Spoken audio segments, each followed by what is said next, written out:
Почитувани, добар ден, ги следите вестите на Канал 8.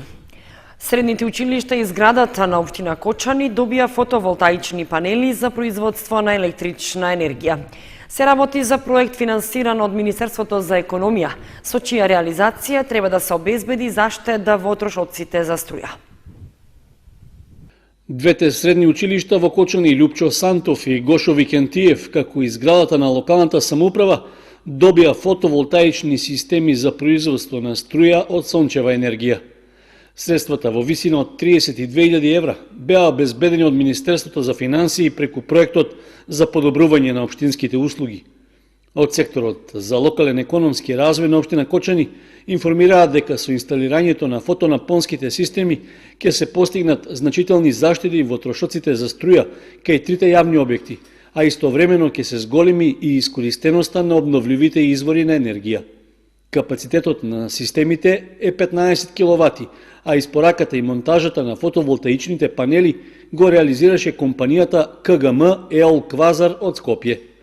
Средствата за фотоволтаичните панели се дел од програмата што ја финансира ИПА компонентата на Европската Унија, а со која се набавија системи за искористување на сончевата енергија за јавни објекти во вкупно 35 општини од 4 региони во целата држава. Општина Виница очекува подршка за два проекти од Министерството за локална самоуправа. Станува збор за изградба на водоводна линија во село Блатец и подготовка на техничка документација за фекална канализација за село Липец. Изградба на водоводна линија во село Блатец и подготовка на техничка документација за фекална канализација за село Липец се двата проекти за кои општината Виница очекува подршка од Министерството за локална самоуправа од програмата за рурален развој. Во таа насока беше и денешната работна средба на градоначалникот Димитров со заменик министерот за локална самоуправа Дејан Павлевски, кој најави позитивен исход и за двата проекти. Буџетот за рамномерен регионален развој е за два пати поголем од претходните буџети, или вкупно 7 милиони евра треба да распределат општините и тоа преку изработка и аплицирање со регионални проекти, проекти за развој на специфични подрачја и проекти за развој на селата. Општина Виница има аплицирано за два проекти, кои се очекува да бидат одобрени. Со овој буџет владата сака да го зајакне капацитетот на општините, а со тоа да ги подобри и услугите за граѓаните, рече Дејан Павлевски, заменик министер за локална самоуправа. И градоначалникот Ивица Димитров истакна дека од големо значење се овие два проекти за Виница, кои се со специфичен карактер, и додаде дека ја очекува поддршката од ресорното министерство.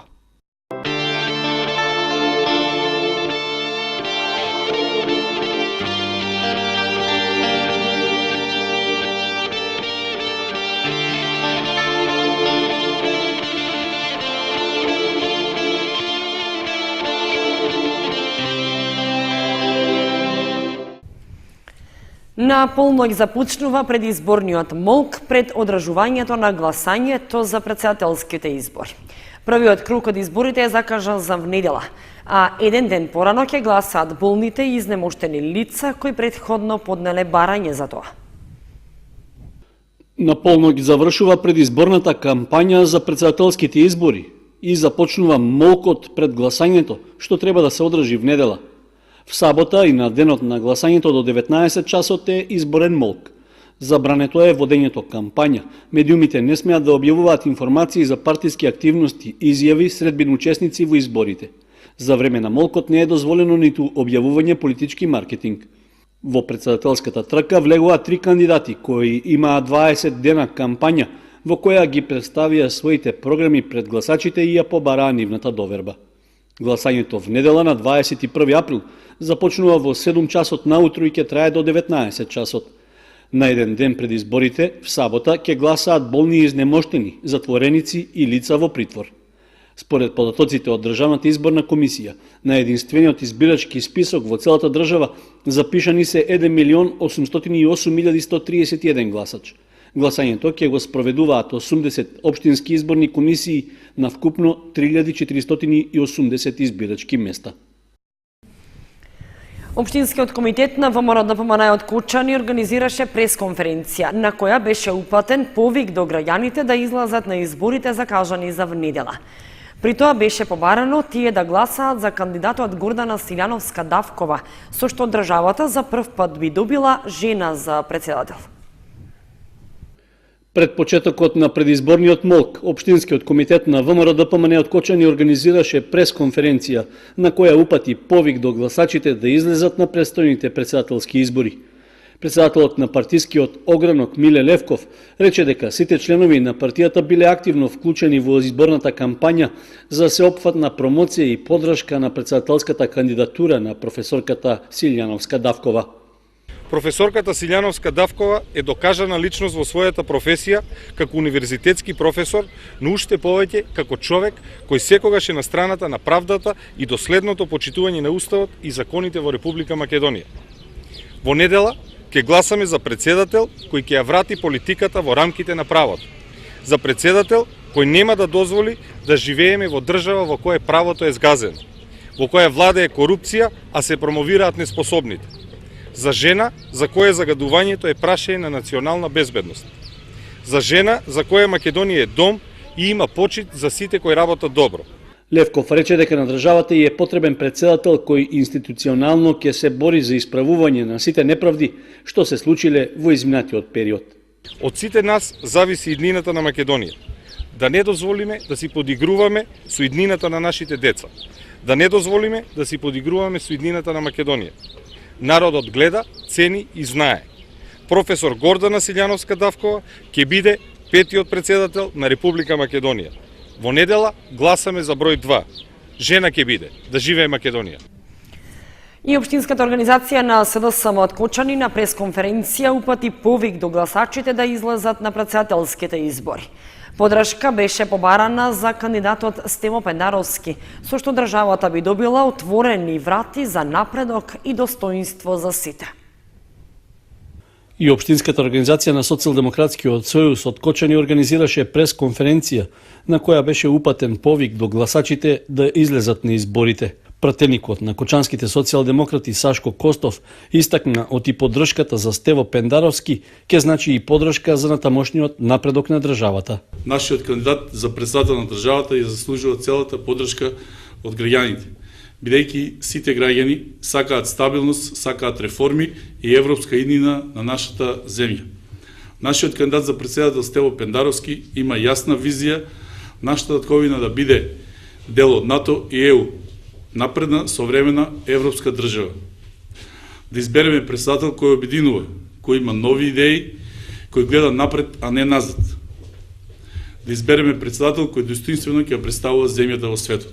На пресконференцијата Костов побара од граѓаните да бидат одлучни и одговорни кон својата иднина, давајќи му поддршка на председателскиот кандидат Пендаровски. Повикувам на 21 април во недела масовно да излеземе и да го заокружите бројот 3.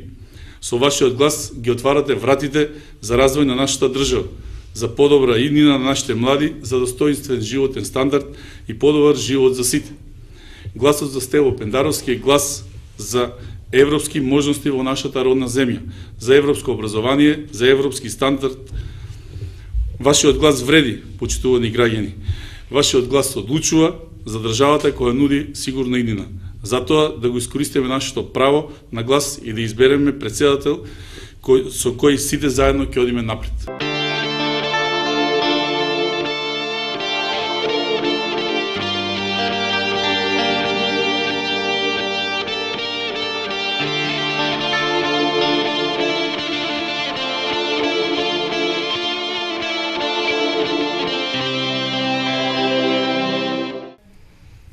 Со положување цвеќе пред бистата на патронот и со свечена програма и прогласување на најдобрите ученици, одбележан патрониот празник на Средното општинско училиште Гошо Викентиев. Со свечена програма што се одржа во холот на училиштето и со прогласување и доделување награди на најдобрите ученици и ученикот на генерацијата, како и со положување цвеќе на бистата на патронот, беше одбележан патрониот празник на Средното општинско училиште Гошо Викентиев. Присутните на почетокот на програмата ги поздрави директорот Гоце Савев, истакнувајќи ги успесите, но и активностите на учениците и наставниот кадар и на самото училиште во изминатиот период, како и оние на кои моментално се работи. Училиштето постои веќе 59 години, започната 1960 година со своја работа. Тоа значи дека до година ќе имаме јубилеј од 60 години, тогаш веројатно ќе се спремиме малце по-добро. Што се однесува до годинашна програма, јубилејот е значаен за нас, го одбележуваме секоја година, имаме конкретни новитети во самата програма. Значи, подготвени се малце различни точки во однос на минатата.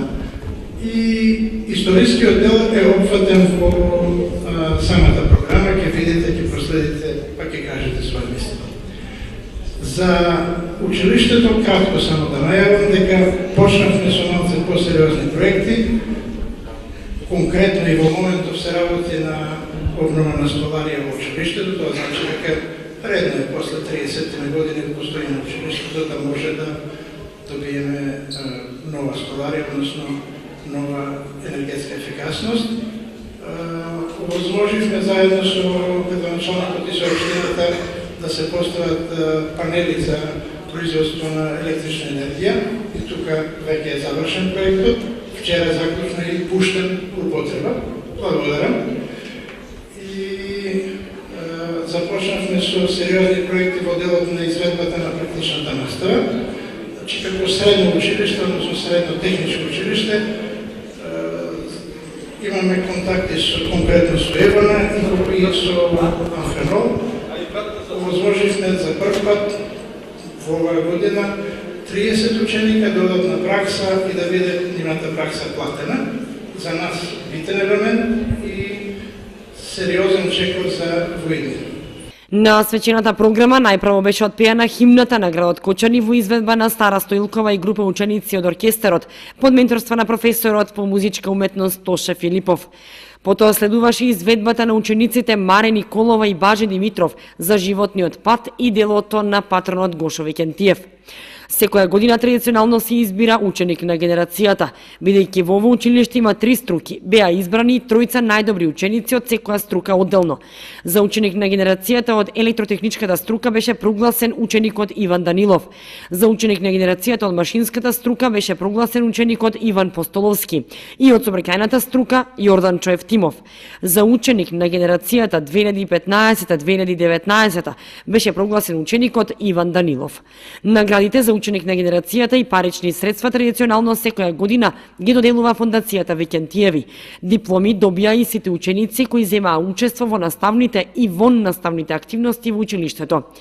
Понатаму, како дел од програмата, настапија членовите на младинската организација Авангарда, кои се представија со кратка драма под наслов Кафана Европа, како и краток скеч насловен Другарство. За крај од програмата, за одбележување на патрониот празник на училиштето, беа истакнати постигнатите резултати на учениците од надпреварите Масум, како и соработката на училиштето со компаниите Евана и Амфенол. Представници од училиштето, семејството Викентиеви и од Сојузот на борците пред бистата во дворот положија свежо цвеќе и одадоа почит на патронот Викентиев. Промоција на велосипедизмот како најевтин еколошки транспорт во рамките на одбележувањето на патрониот празник на основното училиште Кочо Рацин во Блатец.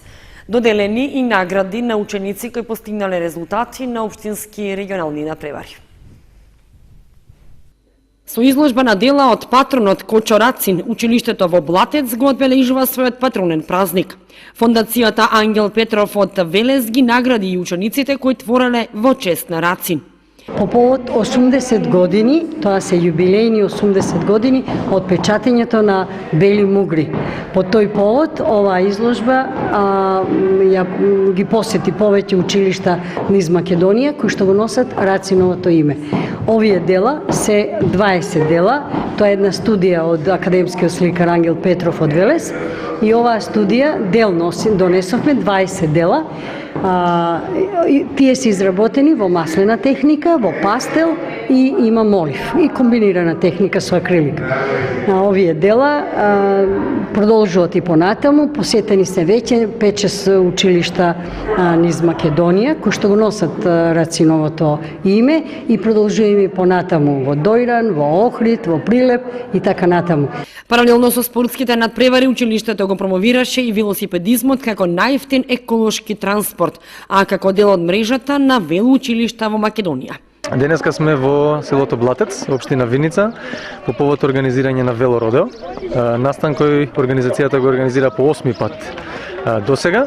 Овој пат настанот е дел од проектот Велоучилишта, кој се спроведува заедно со швајцарската амбасада во Скопје, и идејата е да заедно со децата го промовираме велосипедизмот и како начин на забава и како начин на физичка разонода, меѓутоа и како начин на безбеден транспорт. Во моментов се 15 училишта, велоучилишта, вклучувајќи го и Кочорацин од селото Блатец. За сега мрежата расте, се повеќе и повеќе училишта се приклучуваат на идејата и се надеваме дека од година во година ќе имаме се повеќе членови. Основниот услов за приклучување училиштето да има желба и да сака да го промовира велосипедизмот кај учениците. Тоа ни е еден и единствен критериум. По повод патрониот празник, училиштето организираше и академија, а ги награди и учениците кои постигнале резултати на општинските и регионалните надпревари. Со награди, признанија и статуетки се вратија членовите на литературниот клуб Копнеш од учеството на двете поетски манифестации Охридијада и Охридски бисер на поезијата, што во организација на поетесата Милица Паулус се одржаа во Скопје.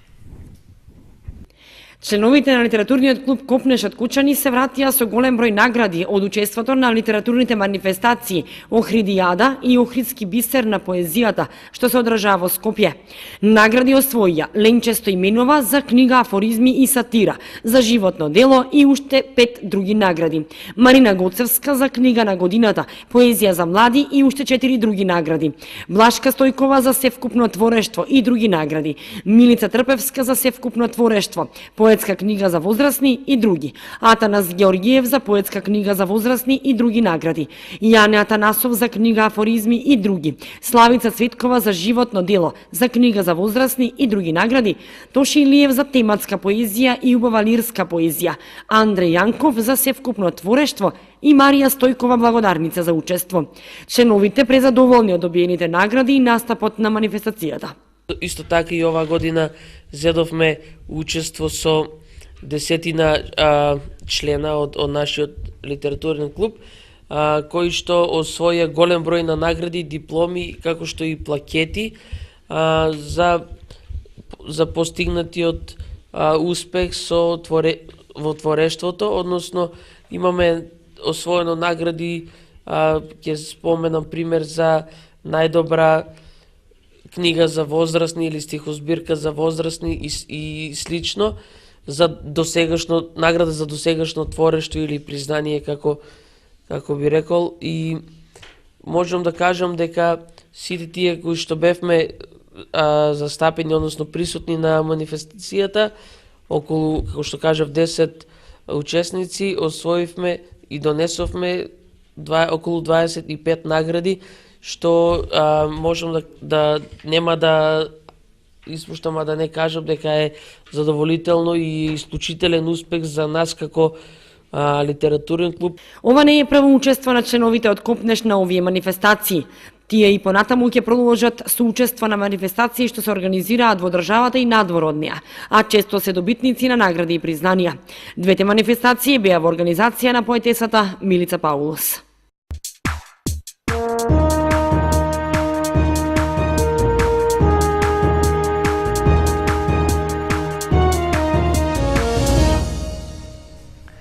Следува информацијата од спортот. Викендов ќе се игра 18-тото коло во правенството на третата фудбалска лига Исток, во кое фудбалскиот клуб Осогово ќе патува во Лозово на средба со Работник. Во првата фудбалска лига во женска конкуренција, женскиот фудбалски клуб Кочани во 19-тото коло ќе биде домакин на средбата со Топгол. Викендов ќе се играат надпреварите од 18-тото коло во третата фудбалска лига Исток, во кое третолигашот Осогово ќе гостува во Лозово на средба со Работник, екипа која е во средината на табелата и сезонава игра релативно стабилно. По минатонеделната висока победа со 8:1 против Малеш, жолто-сините во моментот имаат 40 бода и ја држат лидерската позиција пред Овчеполе кој заостанува 3 бода. Успех против домакините од Лозово ќе значи обезбедување на титулата и расплет околу натамошниот пласман. Средбата со Работник се игра в сабота од 15 часот и 30 минути. Во првата фудбалска лига во женска конкуренција пак, ЖФК Кочани викендов ќе биде домакин на тимот на Топ Гол од Битола. По минатонеделниот висок пораз од 8:0 на гостувањето против лидерот Драгон во Скопје, нашата екипа ќе има тешка задача да им се спротивстави на битолчанки кои се во средината на табелата. Женскиот фудбалски клуб Кочани во моментот е на 10-та позиција со 14 бода, исто колку што има и Атлетико, кој е едно место подолу поради полошата гол разлика. Средбата со Топ Гол е закажана за сабота од 11 часот.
Почитувани, тоа беше се што ви подготвивме за ова издание на вестите на Канал 8. Останете и понатаму со нашата програма.